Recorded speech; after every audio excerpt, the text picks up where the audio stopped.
Taarifa walioitoa Wakenya wenyewe katika vyombo vya habari ni kwamba watakapoonekana Watanzania eneo lolote ndani ya Kenya, basi ni kufukuzwa na kutolewa kwa nguvu, kwa sababu tayari imeshaonekana kabisa kwamba kuna tahamaki na vurugu zinazoendelea katika nchi ya Kenya na chuki ambayo imeanza kutambaa. Hii ni mbaya sana, na yote nafikiri ni uchochezi unaofanywa na baadhi ya watu wa Kenya, ambapo imefikia hatua kwamba kuna baadhi ya watu kutokea Tanzania wamekuwa kimomba sana William Ruto, ameni rais wa Kenya, kwamba aingilie kati na azungumze lolote lile ambalo anajua nchi yake anaweza akaituliza, na kuomba Wakenya watulie kwa jinsi ambavyo tumeweza kuishi kati ya Wakenya na Tanzania. Manake sio jambo ambalo pengine lingepelekea hata kwa baadhi ya watu ambao wasiohusika na ambao wanatafuta riziki katika nchi ya Kenya tena waanze kuyumbishwa ama waanze kuingiliwa katika harakati zao. Na huko pia kwa Tanzania ambao tunajua kabisa kwamba tunaishi vyema kabisa na Wakenya,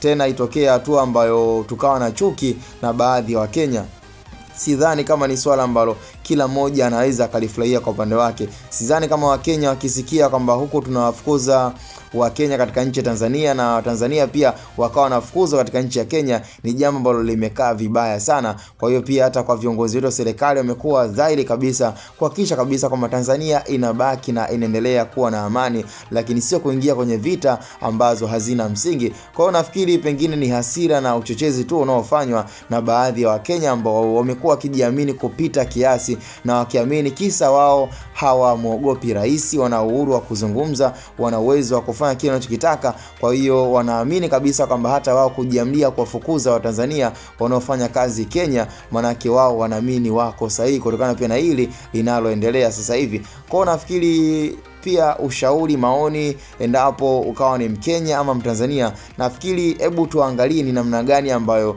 tunaweza tukapunguza jazba, tukapunguza taharuki katika nchi zote kati ya Kenya na Tanzania, ili mali mambo yakae swafi na kusiwe na migongano ya aina yote ambayo inaweza kuleta pia changamoto na kupelekea vita katika taifa la Tanzania pamoja pia na taifa la Kenya. Hii ni Hatuboy Media. Kwa hiyo ushauri wako, maoni yako ni ya msingi sana. Nikupe airtime ewe msikilizaji na mtazamaji wa channel Hatuboy Media. Nisipoteze muda wako sana na kupoteza MB zako, bali ningependa kusikia ama kuona ujumbe wako katika channel yetu pendwa kabisa, na usisahau kuweza kusubscribe, kulike na kucomment, ili tuangalie tunaweza tukalifix vipi hili swala la Kenya Tanzania kuingia kwenye vita.